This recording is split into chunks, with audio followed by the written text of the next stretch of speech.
Bonjour. Bonjour, bonjour. Ouais, quelle pire tête. Comment allez-vous? Est-ce que vous m'entendez? Premièrement, est-ce que vous m'entendez? Je vois qu'apparemment il y a des personnes qui regardent, mais il y a encore personne qui parle, donc dites un truc, même si vous n'êtes pas du genre à vous manifester dans le chat, juste que je sache si vous m'entendez. D'accord. Vous ne dites rien. Ça peut durer longtemps. Mais durer longtemps. Dites un truc, wesh.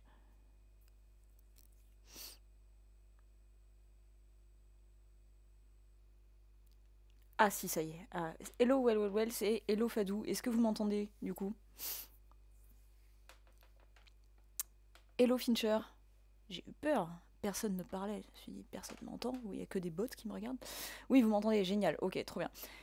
Merci beaucoup. Merci beaucoup. Et désolé un petit peu pour ma tête en ce moment. Fatigant, hein, contexte politique déjà. Hier soir, je participais à une table ronde sur Buffy, du coup, au Champs-Élysées Film Festival. J'ai pas vu la tienne, nous. Enfin, je pense qu'on est vraiment beaucoup à être épuisés. Alors justement, je voulais juste passer 2 minutes à parler de ça. Donc hier soir, effectivement, je participais à une table ronde au Champs-Élysées Film Festival, donc dans la section sur les tueuses, parce que donc au sein de la programmation du festival, il y avait une programmation autour du thème les tueuses, donc les femmes tueuses au cinéma, et donc on m'avait invité à parler donc la sélection était super d'ailleurs, et donc moi j'étais invitée à parler lors d'une table ronde sur Buffy en particulier, donc Buffy The Vampire Slayer, avec des gens trop bien, Alexis Langlois, Taous Merakchi, Marion pardon, Olité, qui a écrit un livre sur Buffy qui s'appelle Buffy la révolte à coups de pieu. Alexis Langlois, c'est une réalisatrice, et Taous Merakchi, c'est une déesse, hein, vous la connaissez, je pense, écrivaine, essayiste, voilà, enfin plein de choses, avec un angle toujours cinéma de genre et féministe et engagé et tout. Et elle est trop stylée. Ouais, Buffy, c'était trop bien. Donc bref, il y a eu des problèmes techniques, mais c'est pas très grave. À part ça, c'était vraiment trop bien d'intervenir sur le sujet de Buffy avec toutes ces personnes vraiment que j'étais ravie soit de revoir, soit de rencontrer. C'était un plaisir. En revanche, c'est vrai qu'on parlait à un moment donné avec Taous, je lui disais, mais en fait, moi en ce moment, enfin, je lui disais il y a quelques jours, j'ai remarqué que j'avais des sautes d'humeur qui sont vraiment décuplés par rapport à ce qu'elles peuvent être d'habitude. Alors, je suis quelqu'un qui peut avoir des sautes d'humeur, mais en ce moment, c'était vraiment. Enfin, c'est le moment où je l'ai remarqué, je dis c'était vraiment vénère. J'ai vraiment pris la tête à mes collègues chez Écran Large pour des trucs, bon, des trucs où, bon, moi j'estime, enfin, je reste un peu sur mes positions. Enfin, c'est pas le sujet, mais par contre, vraiment, le fait d'avoir eu une petite confrontation avec mes collègues, j'étais vraiment. Enfin, j'ai pleuré dans le métro et tout, enfin des trucs alors que d'habitude, vraiment, pleurer en public, c'est vraiment la chose que je n'oserais jamais à faire. Salut Belzébuth Thomas. Et donc bref, je me disais, mais putain, mais qu'est-ce qui m'arrive? J'ai vraiment envie de casser des trucs et en même temps, je me sens déprimée et épuisée. Et je me suis dit, bon, de manière assez logique, je vais sûrement avoir mes règles, tout simplement. Effectivement, je les ai eues. Le truc, c'est que, en fait, cette humeur n'a pas changé depuis. Et en fait, je me dis, mais peu importe mon cycle menstruel, en fait, c'est juste au bout d'un moment, c'est le contexte politique qui fait qu'on est épuisé, qu'on est déprimé, qu'on est désespéré, qu'on n'en peut plus, qu'on est fâché tout le temps. Et on a raison de l'être. Et voilà. Et en fait, Taous me disait que c'était exactement la même chose pour elle, qu'elle traversait la même chose au même moment. Et je pense qu'on est beaucoup, voilà, à être dans ce cas. Donc voilà, là j'ai des cernes pas possibles et tout. Mais en fait, au bout d'un moment, peu importe le maquillage ou quoi, je crois qu'on n'y peut rien. Je pense qu'on est tous au bout du rouleau. Voilà. Donc raison de plus pour aller voter s'il vous plaît et voter Front Populaire. Je sais que je commence toujours mes lives avec le même discours, mais je me verrais mal parler cinéma sans rappeler la situation politique dans laquelle on se trouve et rappeler merci beaucoup Clément pour l'abonnement. Tu as un molosse de Cestonie déjanté. Incroyable. Ce serait très bizarre de parler cinéma sans s'autoriser à, comment dire, à dénoncer l'arrivée au pouvoir d'un parti qui, en plus d'être raciste et oppressif sur absolument tous les tableaux, est aussi un parti qui va menacer la création artistique, mais entre autres cinématographique indépendante, évidemment, s'il obtient plus de pouvoir qu'il n'en a déjà. Donc voilà, je pense que c'est normal de commencer chaque stream de cette manière. Moi pas déprimé, mais assez constamment en colère, ouais. En plus du contexte enrageant aussi au taf, ouais, absolument. Euh, Salut, insecte subtil, bienvenue sur ce chat pour la première fois. Bref, absolument, voilà, votez Nouveau Front Populaire. Et aussi, j'en profite pour dire, rien à voir avec la politique, mais je passerai le même message ce soir. Ce soir, je fais un stream sur Tomb Raider. Du coup, on reprend Tomb Raider ce soir. Comme d'hab, c'est un peu organisé à l'arrache pour toutes les raisons que je viens d'évoquer. Enfin voilà. Mais voilà, ce soir, on continue un peu Tomb Raider 2. J'ai trop hâte. Et ça n'empêche pas qu'il faut aller voter. Voilà. Donc, pour ce qui est de parler du film, maintenant que nous avons posé ces bases. Donc aujourd'hui, on va parler du film Les Guetteurs, The Watchers en anglais, qui est un film de genre, donc un film d'horreur, épouvante, fantastique, qui est réalisé par, donc c'est un film américain qui est réalisé par Ishana Night Shyamalan. Voilà. Alors peut-être que parmi vous restent des personnes qui auront été un petit peu trompées entre guillemets par la promo. Ce n'est pas un film de Night Shyamalan, le réalisateur de Signes, Incassable, Sixième Sens, etc. C'est un film réalisé par sa fille. Donc nous sommes sur du film de Nepo Baby, complètement. Hein, mais c'est intéressant pour la suite. C'est pour ça que j'insiste un peu dessus, parce que difficile, au vu du film, au regard du film, je sais pas si du coup parmi vous il y en a qui l'ont vu, c'est difficile d'ignorer ça quand on regarde le film, tellement l'héritage du père est très présent, aussi bien dans l'histoire que dans la mise en scène. Donc voilà. Oui, le rappel militant, ouais, bah écoute, voilà, je pense que ça fera aussi le tri parmi mes followers, comme ça le fait sur les réseaux, mais c'est tant mieux, c'est important, effectivement. Enfin, nécessaire même, j'ai envie de dire. Donc je sais pas, oui, alors je rappelle du coup pour les gens qui n'auraient peut-être pas l'habitude de ces critiques en live, ici on est full spoilers, hein, en général je fais mes critiques live, alors je peux pas toujours, mais en général j'essaie de les faire un certain nombre de jours après la sortie du film pour que vous ayez eu le temps d'aller le voir, parce que du coup l'intérêt de pousser un peu la réflexion en live avec vous, c'est de pouvoir aborder tous les aspects du film, y compris sa fin, y compris le développement de l'histoire, donc c'est full spoiler. Plusieurs options, soit vous avez vu le film et donc peu importe, soit vous n'avez pas vu le film mais vous n'êtes pas dérangé par les spoilers, parce que c'est vrai qu'en fait en soi être spoilé ça n'impacte que très rarement l'expérience du fait de regarder un film, enfin surtout s'il est bon, soit vous n'avez pas envie de le voir et du coup vous êtes juste intéressé par la discussion, enfin bref, comme vous voulez. Ou alors aussi, vous pouvez aussi vous dire cette critique m'intéresse mais je veux pas être spoilé, et bah pas de souci, vous pouvez arrêter maintenant et revenir voir le replay plus tard. Il y aura le replay sur Twitch et ensuite quelques jours plus tard il arrivera sur YouTube. Bref, voilà. Donc Les Guetteurs, globalement, c'est un film pour moi qui n'est pas très réussi. On n'est pas, alors parce que du coup, il y a des films parfois que je déteste, que je trouve nuls de A à Z, comme par exemple Les Cartes du Mal. J'avais pas vu l'intérêt d'en faire une critique live parce que je me dis vraiment la flemme de consacrer un stream d'1 h 30 à un film dans lequel il y a absolument tout acheté, rien à retenir. C'est pas la peine de leur faire de la visibilité. En même temps, c'est pas la peine non plus de cracher du venin pendant 1 h 30 sur un truc dont de toute manière personne s'en rappellera jamais. Les Guetteurs, c'est pas un film que je trouve très réussi, mais je trouve qu'il y a suffisamment d'éléments intéressants à analyser, à explorer pour en discuter. Et c'est pas du tout un film catastrophique en plus, contrairement aux Cartes du Mal. C'est pas un film très bien, mais c'est pas catastrophique. Et évidemment, comme d'habitude dans le chat, si vous avez des avis contraires à ce que je dis, n'hésitez pas à les exprimer, ou en tout cas des choses pour alimenter la réflexion. Euh, donc pour vous dire un peu, Les Guetteurs, c'est l'histoire. Je vais vous lire le petit résumé Wikipédia, comme ça je fais pas de bêtises. Donc Mina est une Américaine travaillant dans une animalerie en Irlande. Ayant du mal à accepter la mort de sa mère, elle s'est séparée de sa sœur jumelle. Enfin, elle s'est séparée, elle a coupé les ponts avec sa sœur jumelle. Alors que son patron lui demande de livrer un oiseau précieux à l'autre bout du pays, sa voiture tombe en panne. Mina se retrouve alors bloquée dans une vaste forêt. Après avoir entendu des bruits inhabituels, elle suit une vieille femme, Madeleine, jusqu'à un bâtiment aux allures de bunker, surnommé la Coupe. Elle y rencontre deux autres occupants, Clara et Daniel.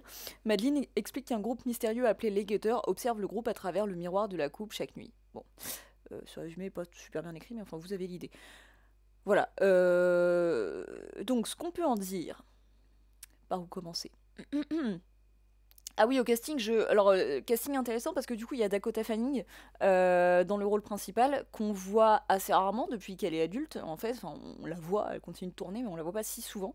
C'est pas une actrice que j'apprécie outre mesure, j'ai absolument rien contre elle, mais c'est pas non plus une actrice que je trouve incroyable.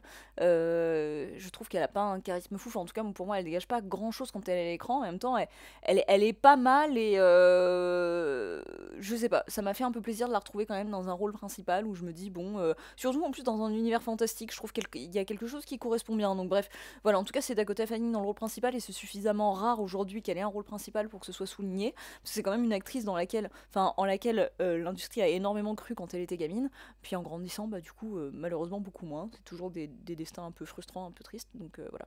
Enfin triste, il y a pire, on est d'accord, mais... Et alors surtout, ce qui est marrant, c'est que dans les rôles secondaires, il y a Georgina Campbell, dont on a parlé il y a pas si longtemps, parce que Georgina Campbell, c'est celle qui faisait l'héroïne de Barbare. Et donc on la retrouve là dans un rôle secondaire. Alors malheureusement, à mon goût, parce que justement lors du stream Barbare, on disait qu'elle... Enfin moi, en tout cas, je disais qu'elle était géniale. qu'elle était vachement bien dans le film et qu'elle était clairement l'un des atouts principaux du film et que j'espérais la revoir dans des films et si possible des films de genre. Donc, vue exaucée, c'est juste que voilà, je trouve que son rôle est trop secondaire et trop fade pour elle. Enfin, trop en tout cas, je sais pas, mais en tout cas, elle mérite mieux pour le coup. Alors, même si voilà, je trouve ça sympathique d'avoir Dakota Fanning dans le rôle principal, j'aurais même préféré que ce soit Georgina Campbell dans le rôle principal. Mais bref, en tout cas, voilà, donc on est plutôt sur un casting, ma foi, sympathique. Et après, les autres, je ne les connais pas. Siobhan Hewlett et Olwen Fouéré. Donc, du coup, sûrement des acteurs et actrices plutôt irlandais, du coup. Mais voilà. On est déjà, au moins, on part sur un bon casting et c'est pas le cas de tous les films, donc c'est déjà plutôt pas mal. Euh, donc là où je voulais un peu introduire sur le problème en gros du népotisme, donc le fait que Ishana Night Shyamalan soit la fille de Night Shyamalan, euh, les voitures, les premiers méchants de films d'horreur, c'est vrai, il y a un peu de ça. Salut Laurélaïs. C'est que donc on part sur un film fantastique. Alors oui, on part sur un film fantastique. On part sur un concept extrêmement fort, extrêmement intrigant. Donc voilà cette idée que on arrive dans une forêt dans laquelle à chaque fois qu'on y met les pieds, on se perd systématiquement et qu'on n'arrive plus à ressortir et que la meilleure manière, enfin que la seule manière même de survivre, c'est la nuit, de se regrouper dans cette espèce de bunker. Donc il y a une grande paroi vitrée qui est en fait une vitre sans teint. C'est-à-dire que donc là, le jour, il y a suffisamment de lumière dehors pour que ce soit une vitre transparente des deux côtés, mais par contre, la nuit tombée, du coup, il y a la lumière à l'intérieur du bunker et c'est noir dehors, ce qui fait que les gens à l'intérieur du bunker ne voient que leur reflet, ne voient un miroir et ne voient pas ce qu'il y a dehors, et les gens ou les choses qui se trouveraient dehors, du coup, voient à l'intérieur du bunker. Et donc l'idée, c'est que chaque nuit, il y a des créatures qui se trouvent dehors dans la forêt, qui tolèrent que les humains sortent du bunker la journée, mais la nuit, par contre, si les humains sortent, ils les tuent, enfin ces créatures les tuent, ce qu'ils veulent, en fait, ce que ces créatures veulent, c'est regarder les humains à l'intérieur du bunker comme objet de spectacle. Les humains n'ont rien d'autre de spécial à faire, si ce n'est être eux-mêmes et vivre leur petite vie dans ce bunker. Alors leur petite vie, c'est pas évident parce que du coup, il y a pas de salle de bain, il y a une télé sur laquelle tournent les trois mêmes DVD pendant enfin, toute la journée. Il y a un peu de bouffe, il y a un peu de... Voilà, mais bref, et un canapé pour dormir. Mais donc voilà, c'est ça l'idée. Donc concept très très fort parce que du coup ça joue beaucoup sur bah forcément on sait avec des bruits, avec des sous-entendus et tout, on sait qu'il y a effectivement des créatures inconnues qui les regardent de l'autre côté de la vitre et qui par moments s'énervent. Merci simplement Loïc pour le follow. Mais en fait on sait pas pendant un certain temps, on ne les voit pas, on ne sait pas de quoi il s'agit et du coup bah le concept est super fort et on sait que si on met un pied dehors la nuit, on est mort. Euh, donc là où on sent vraiment du coup l'héritage du père Shyamalan, c'est au départ un concept très très fort comme ça. Alors sachant d'ailleurs que c'est quand même écrit par Ishana d'après un roman qui s'appelle The Watchers du coup, enfin le même titre, qui est écrit par A.M. Shine. Mais donc on est sur un scénario très à la Shyamalan avec une ambiance fantastique et surtout un certain amour du rebondissement scénaristique, mais si ce n'est du twist, vaguement. Donc on est quand même sur quelque chose de bon. Si la fille, elle se lance dans le cinéma, il faut qu'elle marche sur les traces de son père. Là, évidemment, on peut pas dire est-ce que c'est sa volonté à elle, est-ce que c'est un chemin qu'elle se sent plus ou moins obligée de suivre pour réussir à aller dans le cinéma en se disant avec un nom pareil, je suis obligée de faire ce genre de cinéma. Est-ce que c'est vraiment juste, ouais, comme je le disais, sa simple volonté. Bon, impossible à dire, mais toujours est-il que bon, forcément, c'est difficile de se dire qu'elle est pas en train d'essayer de reprendre le flambeau. Après, Shyamalan, il a évidemment l'âge de réaliser encore beaucoup de films.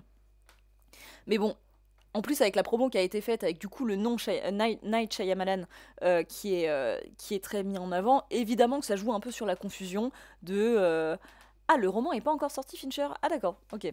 Ah, ouais, ça arrive souvent, ça, dans le monde du cinéma, finalement, qu'il y ait vraiment des romans qui soient. Comment dire, qui soient vraiment snipés à leur sortie, ou du coup même avant leur sortie par des cinéastes, et que l'adaptation se fasse quasiment en même temps. Mais c'était un peu le cas pour Jurassic Park, je crois. Elle ne tourne pas à un rythme effréné, mais elle n'est pas si rare d'ailleurs. Elle tourne actuellement un biopic sur Bob Dylan avec Chalamet. Euh, Dakota Fanning, du coup. J'ai pas suivi cette histoire. Euh, Ok, putain, le biopic avec Bob Dylan, enfin sur Bob Dylan avec Chalamet, ne me lançons pas sur ce sujet. Ce sera pour. Enfin, non, je vais dire, ce sera un autre live. Non, c'est absolument pas ma ligne édito, donc je ferai absolument pas un stream dessus. Mais regardez plutôt I'm Not There. Donc, bref, on est sur vraiment un modèle à la Shyamalan. Et pourquoi pas? Mais c'est un petit peu là qu'arrivent les problèmes, entre guillemets. C'est que du coup, il y a une sorte d'obligation du twist, mais qui en fait qui existe déjà dans la filmographie de Shyamalan du père, du coup. Parce que du coup, il s'est tellement fait connaître à travers des twists qui étaient vachement bien. Hein, moi, j'ai. Voilà, mais il a vraiment déclenché une sorte de culture, limite de culte du twist dans le cinéma de genre, et donc notamment pour lui, que au bout d'un moment, en fait, tous ces films suivant ces films à gros twist, hein, les Incassables, les Sixième Sens et tout, euh, ont été, et le village aussi, que moi j'adore, qui a malheureusement trop mauvaise réputation, mais moi vraiment j'adore le village, euh, ont été très, comment dire, très attendus justement sur leur twist, sur leur possibilité à continuer à surprendre. Ça a été un petit peu le cas du coup avec The Visit qui avait plus ou moins réussi le pari, mais entre-temps il a sorti des navets incommensurables. Et avec la cabane, non pas la cabane dans les bois, comment il s'appelait le truc, son dernier, merde j'ai oublié. J'ai oublié comment ça s'appelait. Le truc avec Rupert Grint et excusez-moi, je regarde. Filmographie. Mais non, mais. Oh, je vais pas retrouver. Peu importe.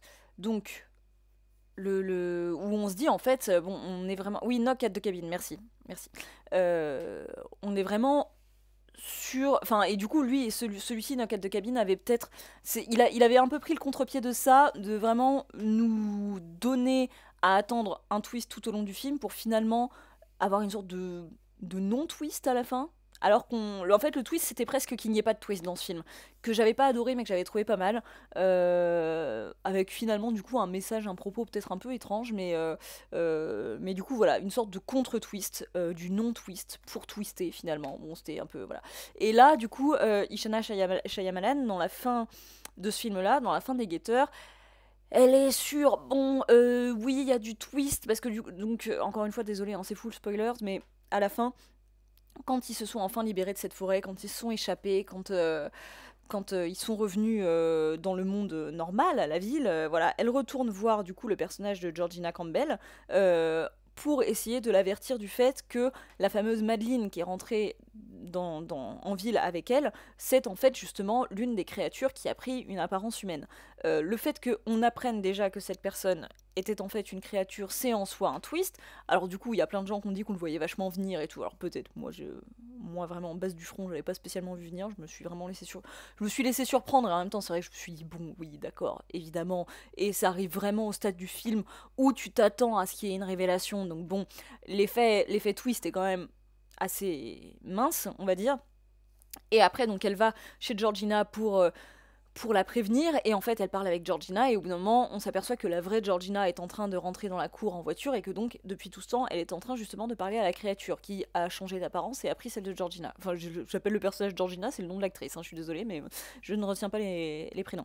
Et, et du coup, bon, là, on se dit, ok, donc twist sur twist, sachant que c'est des twists qui sont pas énormes non plus, comme je le disais, c'est pas des trucs qui sont impossibles à voir venir, donc c'est à la fois, ok, je dirais pas que l'effet est nul, et en même temps, il est pas non plus d'une efficacité incroyable, donc bon, c'est un peu, d'accord, on voit que tu veux jouer sur l'idée de twist, et en même temps, il est pas extrêmement abouti, il est pas, voilà, d'une grande ampleur, et au-delà de ça, en plus, ces twists-là vers la fin, sont perdus dans des dialogues qui deviennent vraiment verbeux, et là moi c'est mon problème principal avec ce film, je pense justement il est vraiment sur le dernier acte, qui est plein de bonnes idées je trouve, mais qui est du coup extrêmement verbeux et parasité par des dialogues qui sont à la fois assez niais, qui se veulent très explicatifs, très conclusifs, et qui en fait diluent vraiment l'effet de ces demi-twists, on va dire, diluent leur effet, surexpliquent le propos qu'on a déjà compris depuis longtemps, et du coup, bon, on se dit, voilà, c'est un peu lourd, parce que du coup, là, il y a une volonté de faire une fin très forte justement à la papa Shyamalan, et du coup ça ne fonctionne pas justement parce qu'on essaye de jouer avec les mêmes codes et de pas faire enfin pas faire complètement pareil, et en même temps de bien expliquer les choses pour être sûr que tout le monde a bien compris, mais même des choses les plus évidentes, qui fait que malheureusement voilà, l'effet est vraiment perdu, je trouve. Donc c'est dommage. C'est dommage parce que là, on sent qu'en fait, peut-être, peut-être que c'est l'héritage. Alors après, si elle n'avait pas, si son père avait réalisé un autre genre, enfin d'autres genres de films, si elle n'avait pas exactement cet héritage-là, est-ce qu'elle aurait quand même fait ses erreurs? Je ne sais pas. Mais du coup, sachant qu'elle est quand même la fille de Shyamalan, même si encore une fois, si elle continue à faire des films et tout, ma volonté ne sera absolument pas de la réduire à ça. Mais là, à travers ce premier film, c'est compliqué de pas se dire ok là en fait la manière dont elle a géré la fin de son film, son scénario, merci pour le follow Aline, et même sa mise en scène du twist finalement, elle est quand même un peu empêtrée dans cette question d'héritage de la culture twist à la Shyamalan. Euh, voilà. Donc ça, c'était un peu dommage. Et il y a un autre aspect du film dans lequel je trouve que ça sonne vraiment, bon, je veux faire un peu comme mon papa, ou j'essaye de faire comme mon papa parce que c'est là qu'on m'attend. C'est sur la mise en scène de la forêt, parce que du coup, l'essentiel du film se passe dans une forêt, ce qui est très cool, hein, avec très beaux décors et tout, plutôt une chouette atmosphère. Mais sur la mise en scène de la forêt, qui est en soi, comme on dit souvent, qui est un peu un personnage en soi, qui a quelque chose d'assez vivant, parce que pendant la première moitié ou les deux tiers du film, on ne voit pas du tout les créatures, mais on sent leur présence un peu partout. Et du coup, en fait, la forêt, elle a quelque chose de vivant, elle frémit un peu parce qu'on sait que ça peut surgir de n'importe où. Même la journée où normalement les personnages sont censés être safe, on sait que voilà, ça guette, ça rôde un peu dans les coins, derrière les arbres. Et en fait, du coup, forcément que la mise en scène de l'objet forêt en lui-même est hyper. Enfin, c'est un terrain de jeu incroyable, mais alors, bah, c'est là qu'on l'attend aussi. Et en fait, le problème, justement, c'est que Papa Shyamalan, il a fait le village avant. Et que dans le village, moi, je trouve qu'il y a justement une superbe mise en scène de la forêt comme élément horrifique. Et en fait, là, je trouve que on retrouve certains cadres, on retrouve certaines manières de filmer. Je pense à deux plans en particulier. Il y a un plan à un moment donné où on voit le personnage de Dakota Fanning qui est de dos entre des arbres, enfin de dos trois quarts entre des arbres, qui est prise un peu de loin. Et vraiment, pour moi, il y a un plan sur Bryce Dallas Howard dans le village qui est exactement la même chose à la fin quand elle essaye quand elle leurre du coup le personnage de Noah pour s'en débarrasser.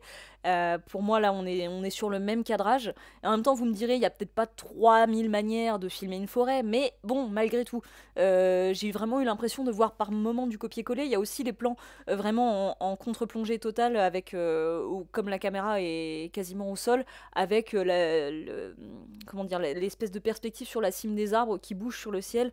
C'est pareil, ça fait très le village. Et un plan à un moment donné où on a une sorte de zoom, je crois, un zoom assez lent sur un dessin ou un truc qui est gravé sur un rocher. Je me rappelle plus bien. Et ça me rappelait beaucoup un plan qui, moi, me terrifie dans le village. Pourtant, c'est vraiment pas un plan horrifique en soi, mais c'est celui où le personnage de Noah montre une gravure représentant les monstres de la forêt sur un rocher, avec cette espèce de dessin qui a un petit côté un peu primitif et en même temps qui a un côté très étrange. Enfin, en tout cas, moi, je sais qu'en plus, avec la musique derrière et tout, moi, ce plan me fait beaucoup peur, enfin, me fait très peur dans le village. Et du coup, là, c'est pareil. Je trouve qu'il y a vraiment une redite de ce plan-là, avec du coup moins d'effets, moins de talent dans la manière de le refaire, mais aussi, tout simplement, il a moins d'effets aussi parce que c'est une redite. Pardon.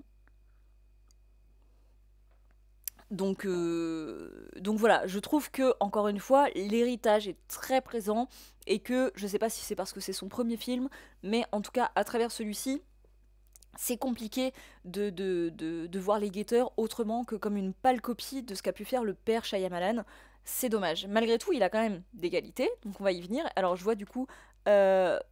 Wardena, tu dis la colorimétrie. Ah oui, t'as pas aimé la colorimétrie. Alors c'est vrai que le film pâtit un peu de cette espèce de mode qui commence déjà à être un gars, hein, du film très bleuté, gris, désaturé. Je trouve que c'était. Moi, ça m'a pas beaucoup dérangé dans ce film. Je comprends très bien que ça t'ait dérangé. Wardena, d'ailleurs, n'hésite pas comment dire, à argumenter si tu le souhaites. Mais moi, ça m'a pas trop dérangé parce que j'aime bien le côté. Du coup, on essaie vraiment de représenter un paysage irlandais avec ce côté un peu gris qu'on peut avoir souvent au Royaume-Uni quand on a des paysages. Merci beaucoup Fusion pour le follow. Des paysages très embrumés, enfin sous un ciel qui est très blanc, très ouais très gris blanc. Enfin moi j'adore ça d'ailleurs personnellement. J'adore ce genre d'ambiance. Et du coup bon là j'ai eu l'impression qu'il y a eu une volonté voilà d'embrumer un peu toute l'image. Ça m'a pas trop déplu. Après c'est vrai que quand on sort du cadre pur de la forêt, je comprends que ce soit un peu dommage d'en rester là quoi. Euh, Ça fait très Miyazaki fils dans un autre registre, tu dis Spooky, c'est vrai, c'est vrai. Mais c'est marrant que tu dises Miyazaki parce que ça fait quelque part, ça fait très Miyazaki tout court. Euh, Ça fait très Miyazaki tout court parce que justement, on passe sur mon autre point, c'est le côté folk horror. Donc c'est un film de folk horror, plus ou moins. Enfin si, oui, c'est un film de folk horror, on peut le dire. Même si c'est pas forcément ancré dans un folklore très défini ou très très spécifiquement rattaché à une région, je pense qu'on peut dire que c'est de la folk horror. Euh, Parce que c'est en fait, enfin moi c'est l'un des trucs que j'ai beaucoup aimé en fait, c'est un film qui parle de fées. En fait ce qui est très intéressant c'est que tout au long du film on nous annonce qu'on a affaire à des créatures qui sont terribles, que la simple vue d'une créature peut rendre fou, qu'elles sont immondes. Et alors c'est vrai que quand on les voit les créatures sont effectivement assez immondes et d'ailleurs j'ai bien aimé leur design. Pardon.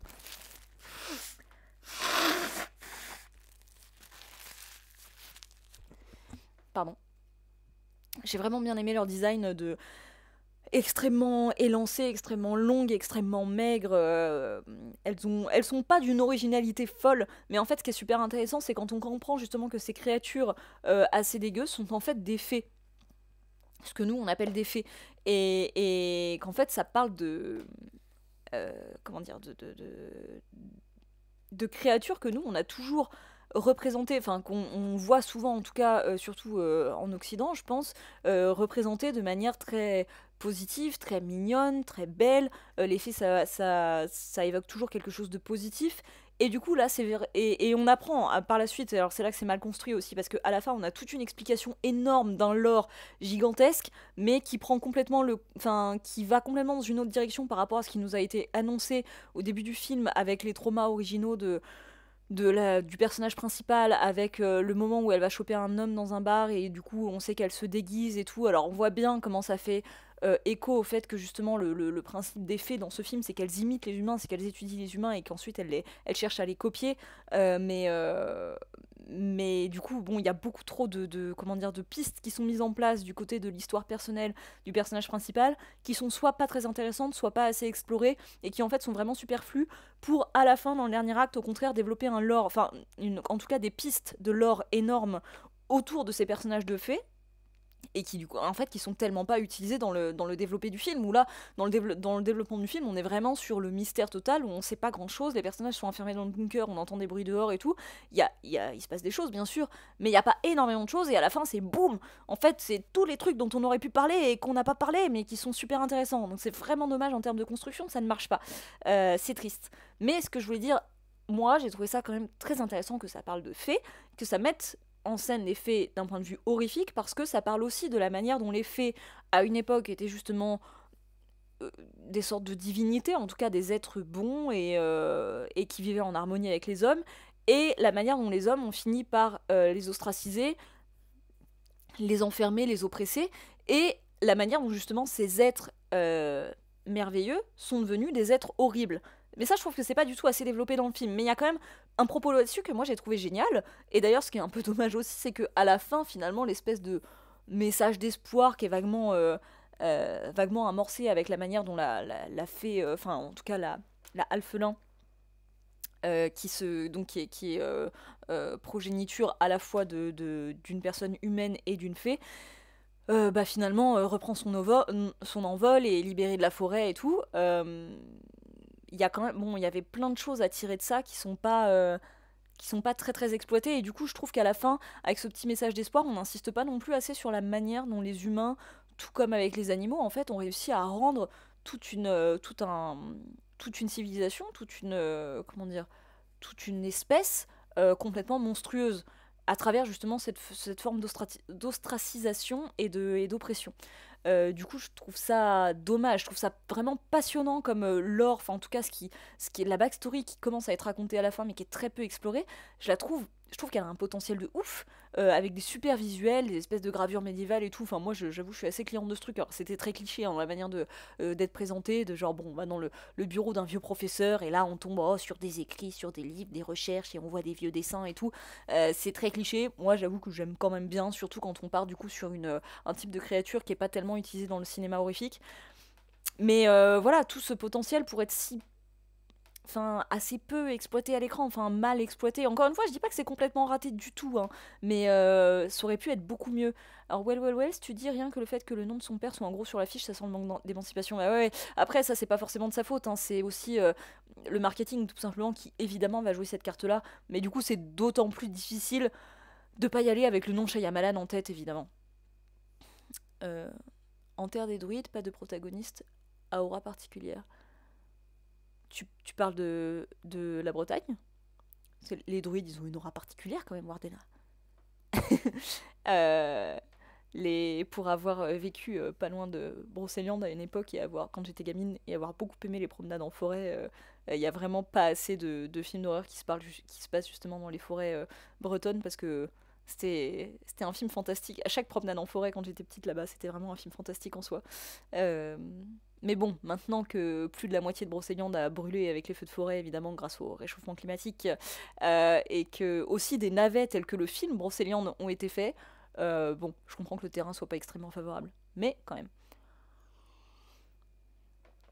Et alors donc, voilà pourquoi je trouve qu'en fait on a des éléments qui sont passionnants et donc la manière de parler de reproduction du coup entre les humains et les fées, voilà la manière dont est mise en scène les créatures qui passent de inconnues à monstrueuses à potentiellement des êtres oppressés, martyrisés, dans lesquels on peut voir le résidu de leur apparence d'avant qui était potentiellement magnifique, merveilleuse.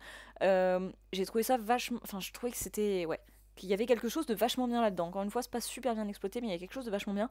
En revanche, ce que je ne comprends pas du tout, c'est que je trouve qu'il y a vraiment deux films entre la volonté d'explorer ce lore avec ce genre de message sur le mal que peut faire les humains, la nature humaine, et de l'autre côté, je trouve un message qui me semblait évident à un stade du film et qui n'est pas du tout exploité par la suite, c'est, pardon, le message sur les intelligences artificielles. Parce que du coup, les personnages des fées imitent les humains, essayent de se mettre dans la peau d'humains et essayent de, en fait, étudier les humains, et c'est pour ça qu'ils les watch, qu'ils les guettent, qu'ils les regardent, prennent l'apparence d'humains pour essayer de se libérer et de s'immiscer dans le monde des humains, et retrouver un semblant de vie normale et peut-être un certain pouvoir.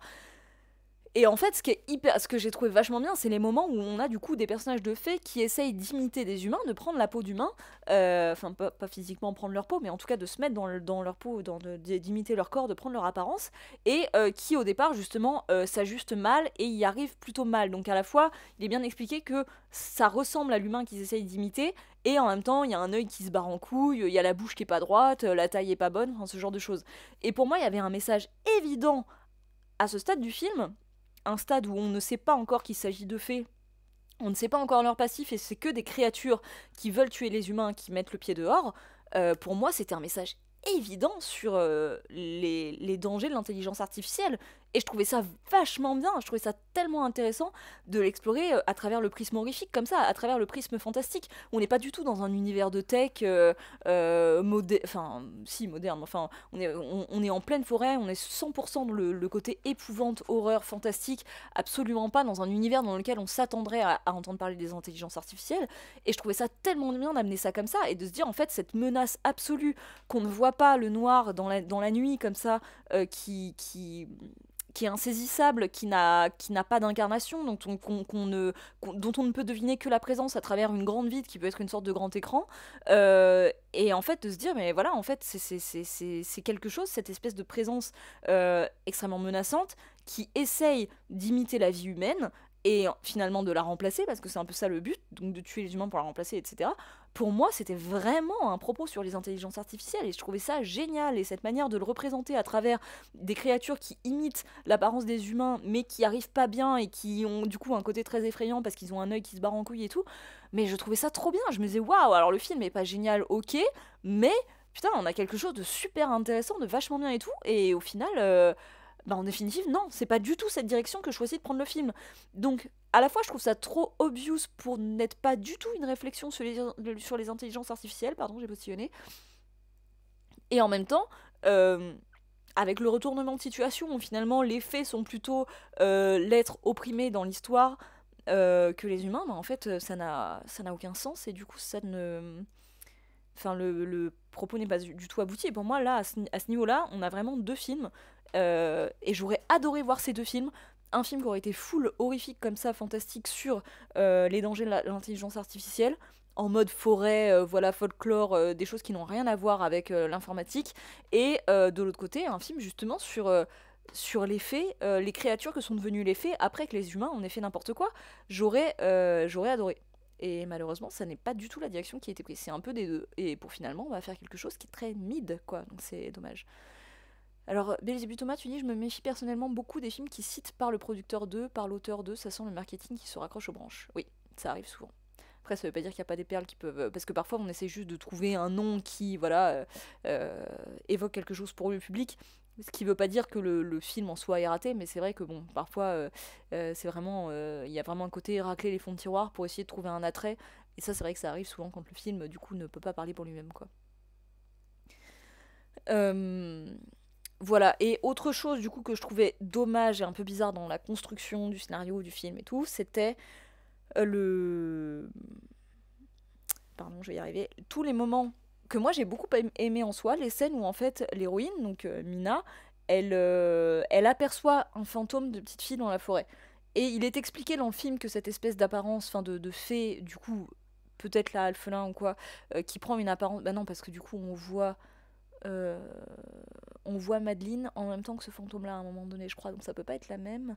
Mais du coup, une fée qui est un petit peu étrange, un peu bizarre, un peu différente des autres, et qui prend du coup une apparence de petite fille, de fantôme de petite fille qui flotte dans l'air, qu'on aperçoit dans la forêt à plusieurs moments, et qui a l'air d'évoquer quelque chose à Mina, parce que du coup, éventuellement, ça lui, parce qu'il y a beaucoup de flashbacks sur le traumatisme initial de Mina qui a causé la mort de sa mère, enfin qui a causé en tout cas l'accident de voiture dans lequel sa mère a trouvé la mort quand elle était petite.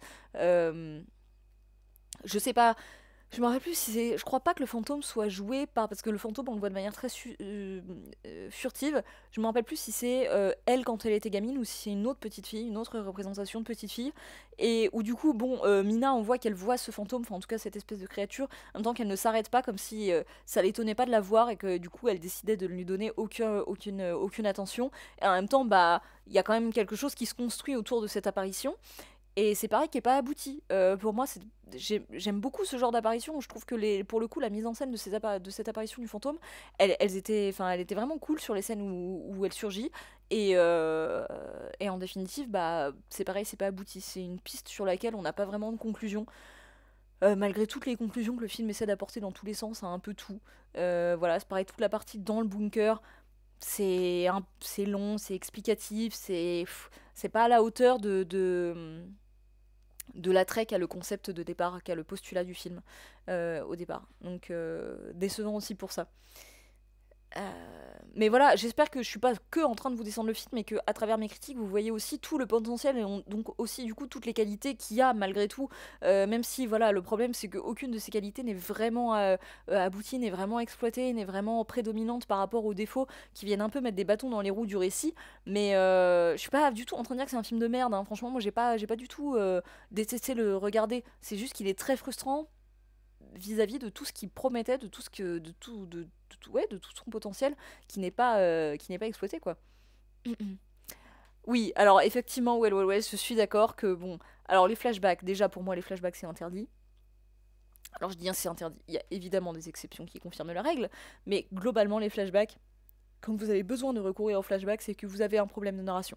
C'est que vraiment, si vous n'arrivez pas à faire comprendre dans le présent les choses qui se sont passées au point que vous ayez besoin d'en montrer les images, c'est que vraiment, soit vous êtes appris, enfin, soit il y a un truc qui va pas dans la construction de votre scénario, un problème de narration ou quoi, soit c'est que vous êtes trop explicatif et que donc les enjeux sont pas assez clairs dans ce que vous montrez au présent.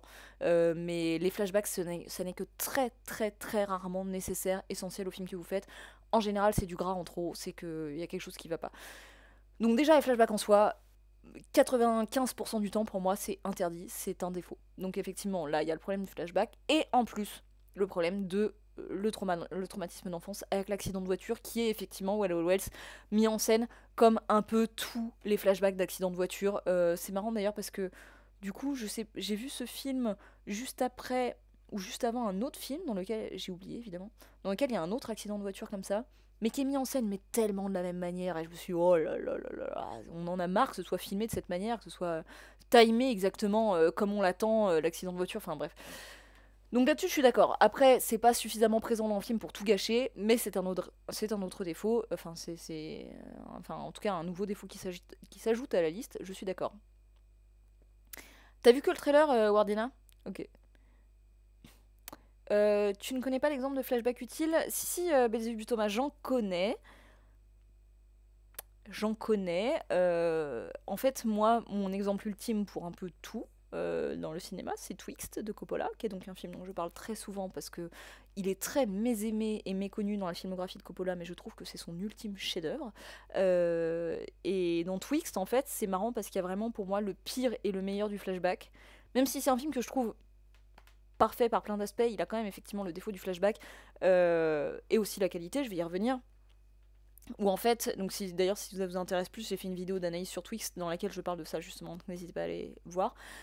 Mais en fait, au début du film, si vous avez vu Twix, donc c'est l'histoire d'un père qui est triste, enfin entre autres, hein, il se passe plein d'autres choses, mais il est triste parce que sa fille est morte dans un accident de bateau quelques années auparavant.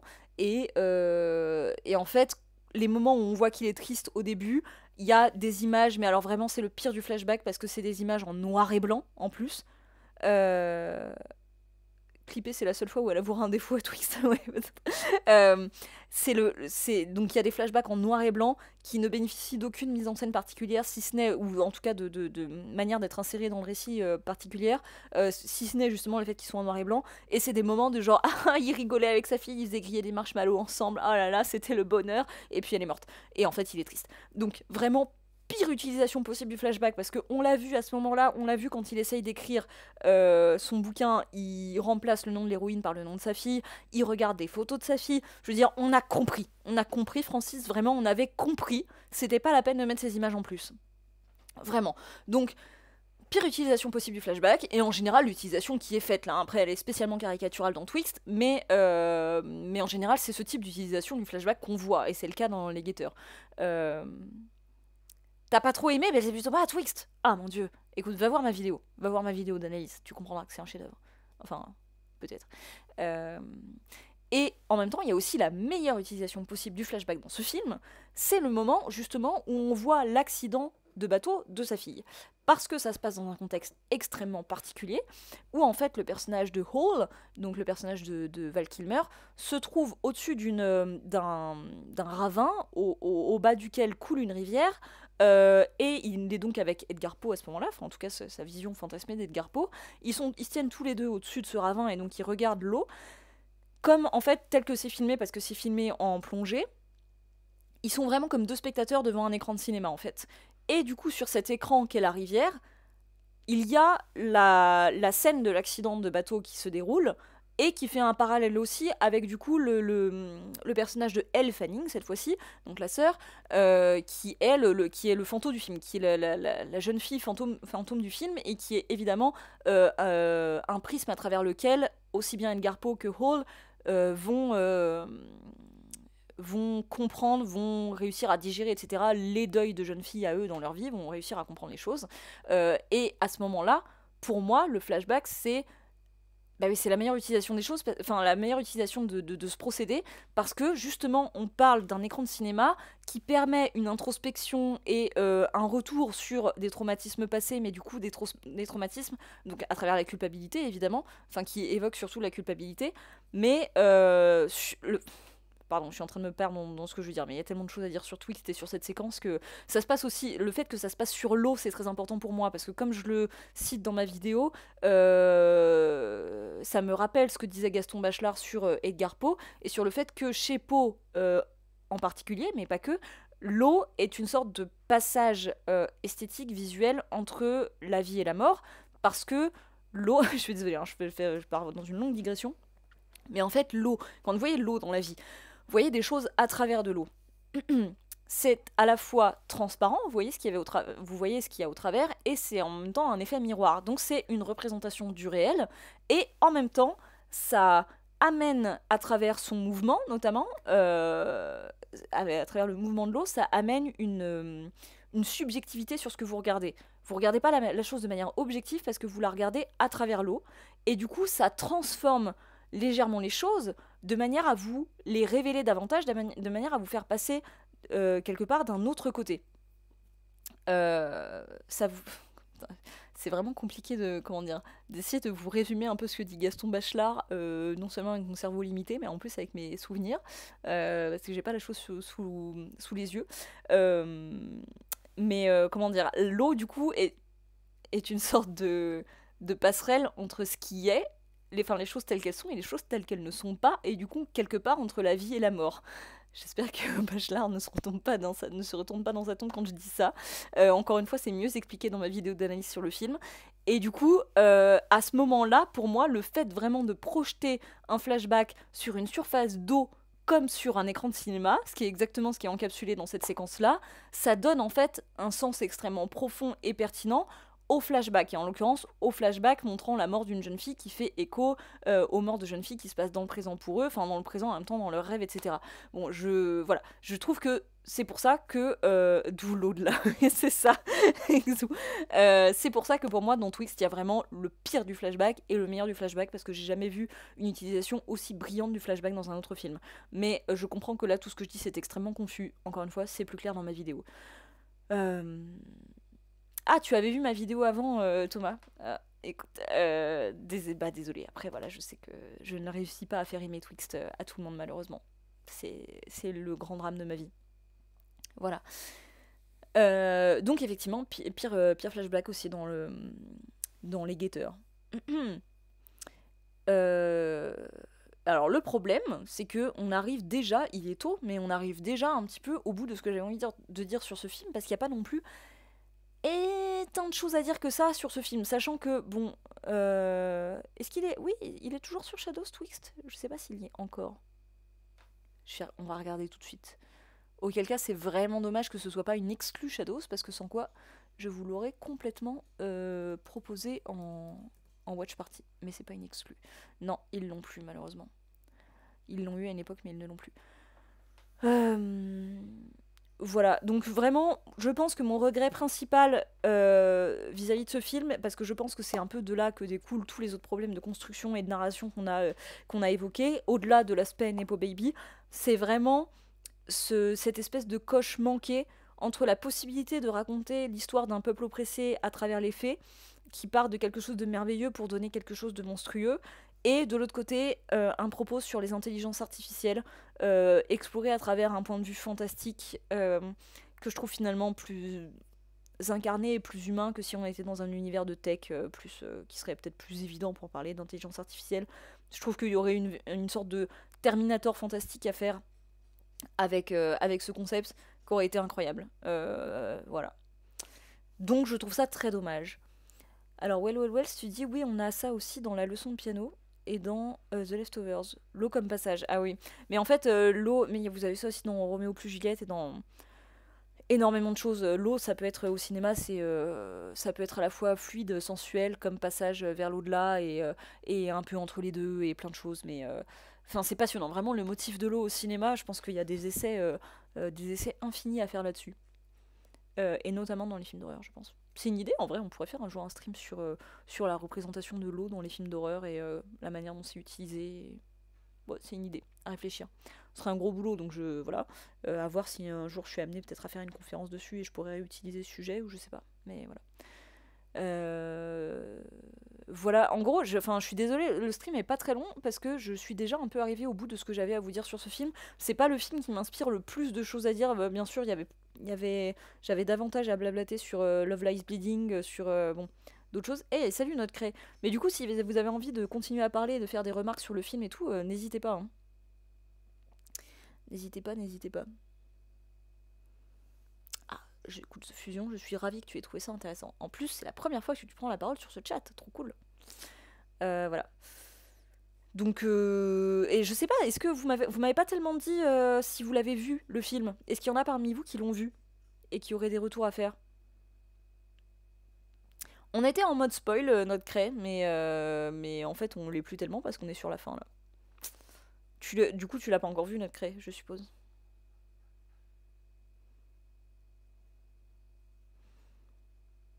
Ouais, j'ai l'impression que personne n'est allé le voir, malheureusement.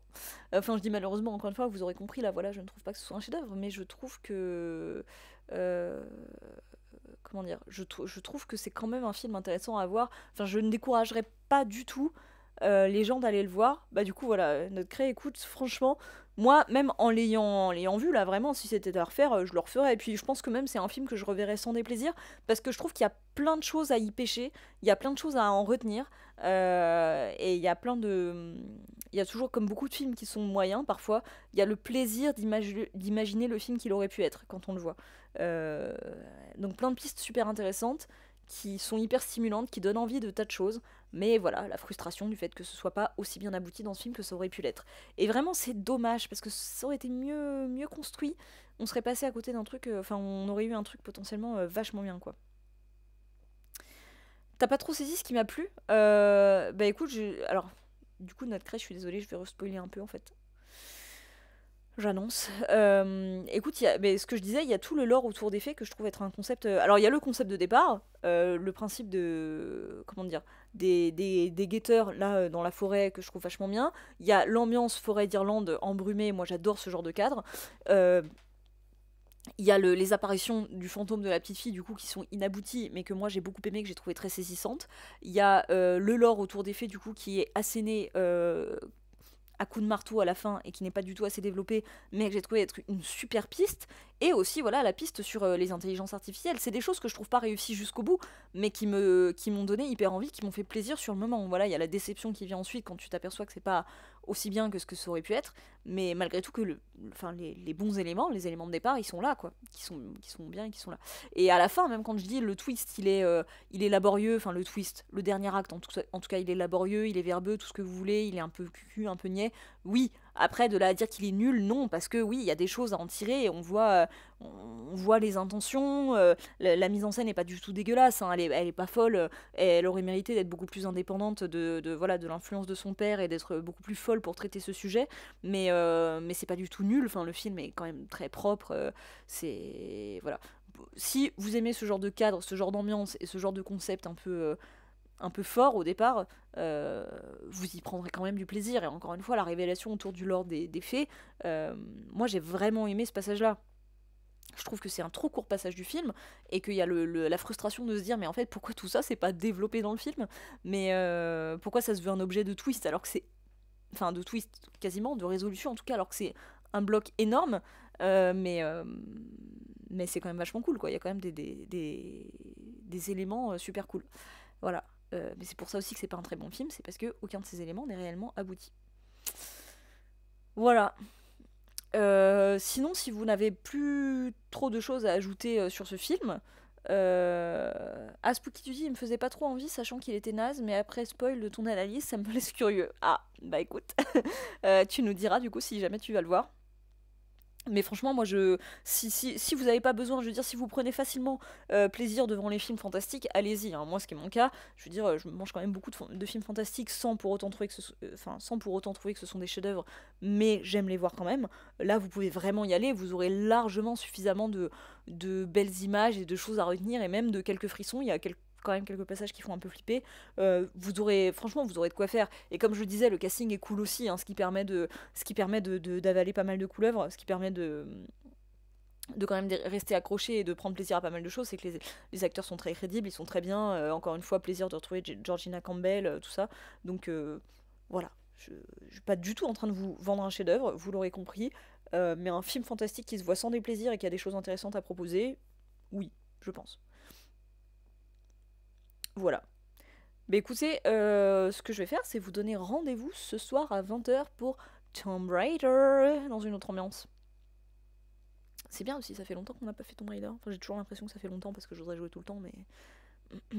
Qui voudrait avaler des couleuvres? Eh, écoute, tous les électeurs du RN, voilà. Ah oui, du coup, je pense qu'on peut conclure en disant votez nouveau front populaire, bien sûr. Georgina Campbell, j'en parlais en début de stream, c'était l'héroïne de Barbare. Donc on en a pas mal parlé à ce moment-là quand on faisait le stream sur Barbare, parce que je disais que donc l'actrice principale, donc Georgina Campbell, était quand même vachement bien, et que j'espérais qu'on la reverrait dans des films de genre notamment, parce que c'est ma marotte, et que du coup je suis contente de la retrouver là, et qu'en même temps c'est dommage qu'elle ait un rôle aussi secondaire et moins éclatant que ce qu'elle fait dans Barbare, parce qu'elle mérite mieux, mais bon. Tu aurais une ou deux recos de films avec des créatures? Oula, avec des créatures? Il y a beaucoup de films avec des créatures, tu cherches quel genre de créature, Fusion? Merci Spooky, à ce soir. Ah bah si tu peux regarder Barbare, hein. Après, si tu veux, tu pourras regarder le replay de mon stream sur ma chaîne YouTube. Barbare, la première moitié du film est vachement bien. C'est plus compliqué sur la deuxième moitié, mais la première moitié est vachement bien. Un peu dans le style des fées. Bonne question, Fusion. The Hollow en folk horror reste sympathique. Je suis pas sûre de l'avoir vu, Fincher. Merci à toi, Lorelaïs. Avec ce type de créature, mais si, en plus il y en a plein, mais qu'est-ce que je pourrais te recommander de bien? C'est ça le problème, c'est le facteur bien qui est pas toujours au rendez-vous. Attends, je regarde 2 secondes sur internet et je vois s'il y a une reco qui sort pour laquelle je puisse me porter garante.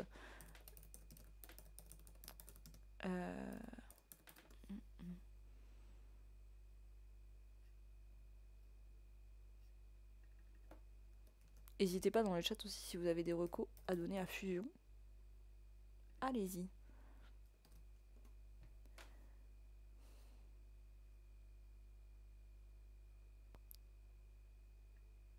Oui, c'était fait les monstres, Fincher. Absolument. Ah bah oui, il y a le labyrinthe de Pan, tout simplement. C'est ce qui s'en approche le... Je pense que c'est ce qui s'en approche le plus. Tu l'as vu, le labyrinthe de Pan, Fusion, ou pas? Parce que vraiment, sur la manière dont, du coup, la nature humaine peut être plus monstrueuse que les monstres, la manière dont les créatures peuvent être à la fois merveilleuses et à la fois effrayantes, tout ça, on est vraiment dans ce genre de mood-là.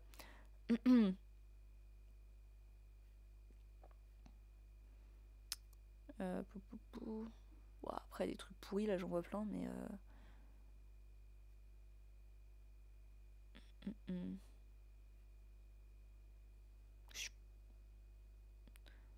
Ah oui, bah Del Toro et les monstres, ouais, c'est sûr. On en parlait avec Taous Merakchi hier.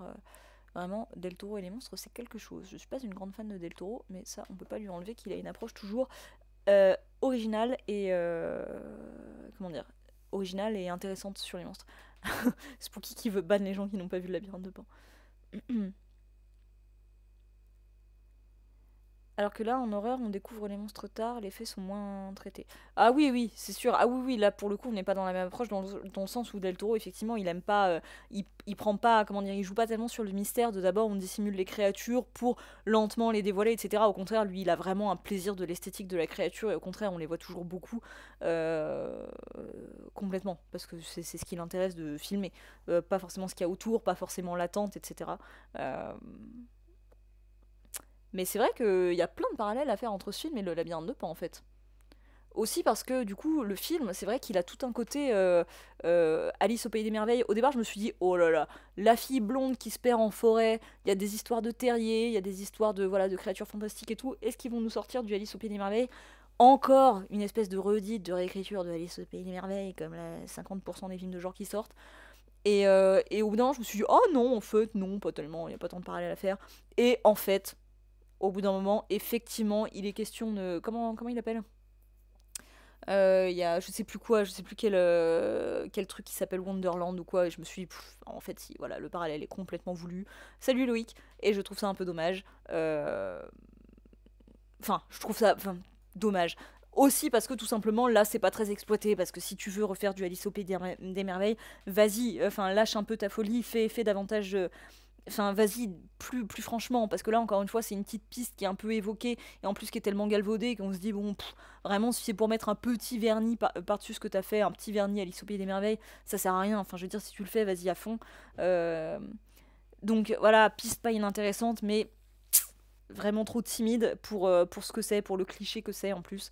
Et juste ça m'évoque parce que du coup je repense à un autre point positif en revanche, c'est les signes, les espèces de structures en os qui sont faites pour délimiter le territoire des fées, un peu justement, enfin le territoire au sein duquel vous avez une chance de rentrer dans le bunker avant la fin de la nuit, enfin avant la fin du jour, avant que la nuit tombe, avec, donc, qui sont des espèces de panneaux sur lesquels il est écrit le nom, enfin le numéro du repère, et du coup qui sont décorés avec des espèces d'ailes faites en os et en bois, avec des crânes, des bouts de squelettes. Et ça, j'ai trouvé ça super stylé visuellement parlant. Bah, c'est un peu ce qu'on voit sur la fiche. Putain, je suis complètement con. Je voulais vous passer mon diaporama en même temps que je parlais, et comme d'hab, j'ai oublié.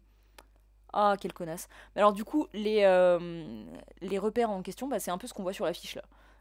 Et ça, esthétiquement parlant, même si on comprend pas du tout pourquoi le personnage du professeur qui nous est présenté tardivement dans le film, on comprend pas du tout pourquoi ni comment il en est arrivé à fabriquer des choses pareilles dans sa forêt, mais c'est au moins visuellement très joli. Même si ça n'a aucun sens, c'est très joli. Euh, L'affiche est super sympa, ouais. Oui, bah exactement, Fusion. Mais alors du coup, putain, je suis désolée, je voulais vous montrer les photos du film. Et en même temps, j'en ai pas... Il y en a pas beaucoup qui ont été mises à disposition dans le matériel presse. Et elles sont pas forcément... C'est pas forcément les plus intéressantes, on voit pas les faits notamment. Donc bon voilà. Bon, ce qui est normal, hein, parce qu'ils veulent garder le mystère, mais... Mais donc voilà, là encore une fois, sur l'image du miroir, ça me rappelle un peu donc, ce que je vous disais tout à l'heure sur...